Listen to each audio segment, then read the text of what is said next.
to the Carol Nash stage here at the Classic Motorcycle Mechanic Show. I've got two, my name is Jack Burnington, and I've got two guests for you, hopefully coming up very shortly. One of them with a cat race straight away. And we've just been having a bit of fun on the merchandise stand of the four-time world champion, Mr. Carl Foggy, ladies and gentlemen. Here he is. Give Foggy a round of applause, please. And apparently some Ducati dealer from the south of England, and Mr. Francesco Chili, ladies and gentlemen. Pier Francesco Chili. Apparently this gentleman from the south of England, by name Ketchup, I have no idea why, has been and presented Carl and Frankie with a dressing gown, a robe, which which is that you Ketchup, are you? Yeah. Welcome. Well, we've got a photograph of the two of them holding the dressing gown, mate. So it looks like that's got to be, I was going to say it's got to be our starting point, but perhaps our starting point ought to be the beginning of 1998, leading up to that famous fracas, because these two guys, just as a quick prelude, they started on their successful careers in 1985. At the same time, one of them became a European 125cc champion, the other one was the winner of the lightweight Manx 250cc Grand Prix on the Isle of Man. And those were the devious starting points of these careers that would eventually intertwine and come together 10 years later in 1995 in World Superbikes. By 1998, Frankie had got himself a factory Ducati ride. This man, of course, was already successfully racing the factory Ducatis on two separate teams. One of them run by Virginio Ferrari, the other run by David Tardozzi. And in 1998, either of them could have become world champion. In fact, there were four riders vying for the world championship in 1998, and these two guys were two of them. And they started off at Phillip Island in Australia, where Frankie led for 2 laps, but Foggy won, and Frankie finished in 4th place. I finished the tyre after 2 laps. Oh, you finished the tyre after 2 laps. The tyre was gone after 2 laps. So Foggy took over and Foggy won. Second race, 4 men in the front of the race: Frankie, Foggy, Aaron Slight and Noriyuki Haga. And Frankie had to go out because, remember those rear tyres used to occasionally chunk at Phillip Island, and we lost a lump out at Phillip Island. Did the same sort of thing happen there? Sorry. Hello everybody, you alright? Yeah, we had the same problem. Everybody did really, the tyres just destroyed themselves, and we were just trying to almost nurse the bike home without it disintegrating completely like Frankie's did and blow out. I struggled in the first race. I won it. I was sliding around everything, wheels spinning, and I kept seeing my times going up and pulling away from them. And it was really, really strong winds. It was really, really, really warm wind. It was like the wind changed around. It was like 30-degree wind. It was like really strong. And I was really wide at the corners. I'm thinking, I'm not pulling away from everybody. I'm like, I've no grip at all. But everybody else was in the same boat with the grip. And it's like probably the last sort of year or two when we had big tyre problems with the 17-inch, because it wasn't really hot. It was like on the crossover to the 16.5 where it would be a lot cooler. But I didn't like the 16.5. I found I couldn't carry the corner speed and the lean angle of the corner like I could with the 17. So I was like the last one to be prized off the 17 into the 16.5 really. But yeah, there was a bit of a struggle out there with the tyre wars. I think mine chunked and blew apart in Brands in '99.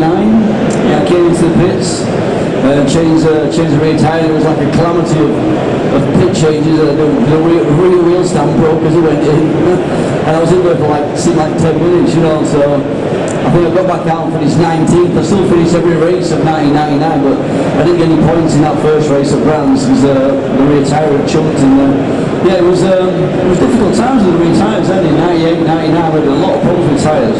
But you did manage to finish third in that race, so I thought yourself at Brands. Yeah, I was really struggling in the second race. Norrie won it. I was behind the two guys. I thought I'm right here. I'm faster than both. I can get past them. And then as I went to it, the tyre just went. It had spun on the rim and it was vibrating. And I thought, oh my god, it's chunked as the piece come out.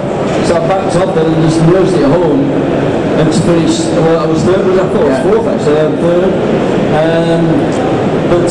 Yeah, it was very worrying times really, but I can say it hadn't chunked, it had just spun on the rim and causing vibration. I had that a lot of times in 98, a lot of bad. The Brands actually really badly in the second race, and I finished second behind Troy. I had it in Austria, I think with Frankie won the race. I was leading the race and the rear tyre went again. I had a lot of tyre problems in 98 for sure. But you moved on. I think I'd lead the championship by 1 point after the first round. You would be. Sure about it. And you moved on to Donington Park, and you're interested in this, aren't you? I've written all this down very carefully, Frankie. So it's all kosher. Norrie won the double.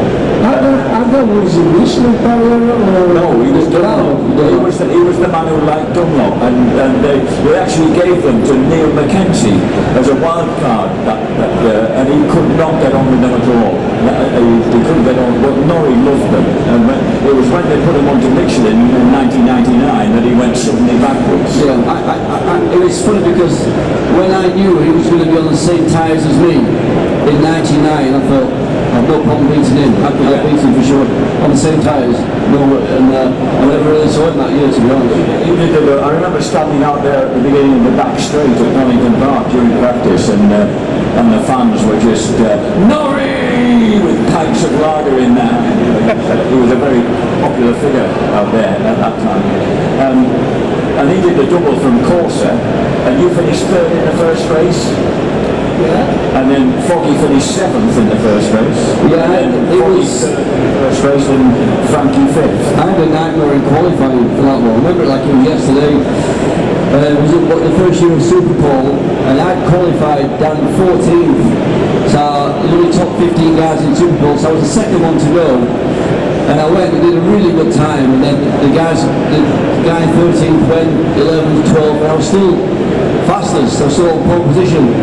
With 5 or 6 riders to go, I was still on pole position, and then it started snowing. I don't know if you remember the snow in April. Yes, it was cold. Yeah. And so they cancelled the Super Bowl, scrapped it completely and said, we have to go back to the times you did in qualifying. And I was back on the 4th row of the grid for the race, so straight away I was at a disadvantage trying to get through. In the first race I got through to about 6th or 7th, and a tyre had gone, I was knackered, and I struggled to finish 7th, I think it was. And in the second race it restarted.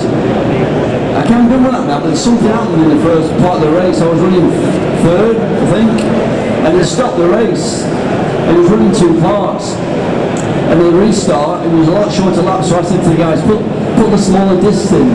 So I was struggling with the change of directions, but the discs wouldn't last that many laps at Donington because it was a hard braking, they would warp with the discs.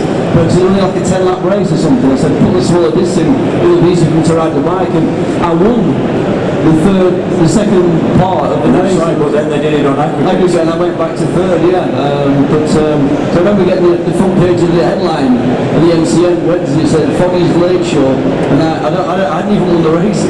Pissed everybody off that I got the headlines of the MCN, and I just managed to win the second part of the second race that day and got third overall. That was, if I'll tell you what, if the temperature here is a shock to you this weekend coming from Rimini and your lovely wife, then the temperature at Donington Park that weekend, was anybody there when it snowed? And boy, it was a freezing weekend. Yeah, I remember. Maybe when I started to snow, I was in the pool. Maybe. And they cancel everything. Yeah. But I didn't remember. I remember in the middle of 1998, we get a different engine for more power, you remember? And we got in South Africa. Yeah. And I think this time we had something more than Honda. It was very, very good, powerful, and the bottoming was good. Fortunately, I won both race. He was so close to me. Yes. First race, he really was a leader of the race, and just before last lap I overtake, and then the podium he told me, why you stay behind and you ride it so well when you overtake me? And I said, you ride it so well too, I want to watch your style. That was a great track, Kyalami. We were talking earlier about the traditional tracks that Andy had the pleasure of riding back in those World Superbike days. And Kyalami, yeah, it was 1.3 seconds, the gap. First race, the second race was the second race, 2/10. very close. Yeah. He tried to overtake me in the last lap. I see 2 days ago this race because in Bologna we have a show where they show all my picture and my career, and there was also a film that this race. And you, in the last lap, you try hard, but you have to defend also because Nobuyuki was close, Yes. and he won't overtake you, so you have to... I remember finishing second in the race and had a problem with the rear tyre again, obviously. I'm no good. Excuses. I still make excuses now, 30 years ago. But yeah, I can't remember. I remember finishing second in both, struggling with grid, but I can't remember how close he was, and we can't remember Haga behind me at all. No, I don't remember that. He was. The first one, we go alone, okay? And he was in front, and after, before the last lap, I overtake and I go. I can't remember, yeah, maybe coming down the hill into the chicane. And after the podium, you say, why you stay behind and you're riding so fast? So Because you were riding fast as well. And talking about fast, we went, next round was at Monza, ladies and gentlemen, one of the all-time great tracks. And Colin Edwards did the double, but you guys were a tenth of a second apart in 5th and 6th places. Monza, I think something happened because we have a spec engine doesn't work well for Monza because in Ducati at the beginning of the season, from end of 1997, they started to work to have IRF. But Ducati 2-cylinder is better working on the bottoming and make a longer gearing, you know. So we go for testing in Monza, and I try hard, but lap time doesn't come down. And so at the end of the practice, I said, I don't know where I lost, because car was 1.4 seconds faster than me. And I said, how we could be so fast? So I never make any mistake and I try so hard. And after when we was in the race, the 2 Honda was in the leader, and we was, you and Corsair in 1/10. But I asked you, why you make 47.1 in the practice, in the test? And now we have 48.5. And you told me I kept the chicane 2 times, so the lap time. So we have quite problem during the race over there because the spec of the engine was not good. Yeah, the Hondas were so fast the Hondas were very fast. Yeah, but on the straight. the year before I make 47.12 with no factory bike, you know. So I didn't expect to have this treble, but after in Chiavani we get so good engine and we enjoy it. The second race, you did go 2-3 behind Edwards, second and third. Yeah, I had a problem in the first race with the brakes, and I finished. Was I finished 6th or 7th? Sixth. I remember the brakes just destroyed the brakes, and it was 6th. And the second race, and obviously I was fixed the brake problem. I was up there in the first.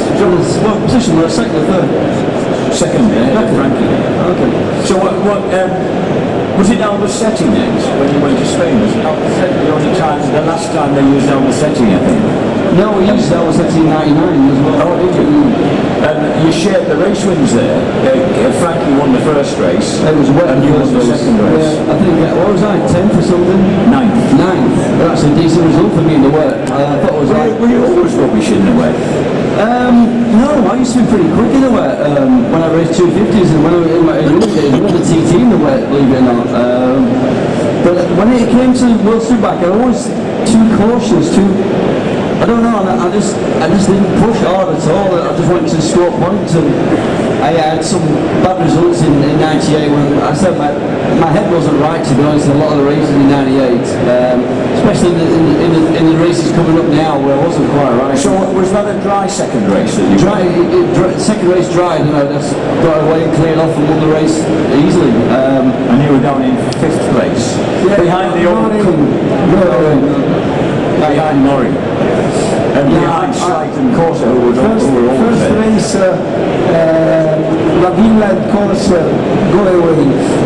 Yes. And I was just trying to find the best way for catch they again. And when I find step by step I catch him again. And Corsa after the race make me a present, give to me a duck. He called me a duck because I was fast in the rain. You was always fast in the wet, always fast. Corsa. No, you was always. Yeah, I was fast in the wet, but Corsa also. Corsa and Aaron and Colin Edwards, they was so fast to be fast immediately. I need more time to find my line like this, but at the end I was faster than them. And if you remember, Lavia was on that Nando De Cecco private Ducati, and he was always quick in the wet as well. Yeah. So he finished third. That was his first rostrum. Yeah, he said that when I overtake him, he said, you can slow down a little bit, it's my first victory. I said, I cannot do it. And then the next stop was the Nürburgring. And it was good rain there, both races. Had you had a crash in testing before that round that knocked you about a bit? I was just having trouble with my knee and my back, and I was just so hooked on it.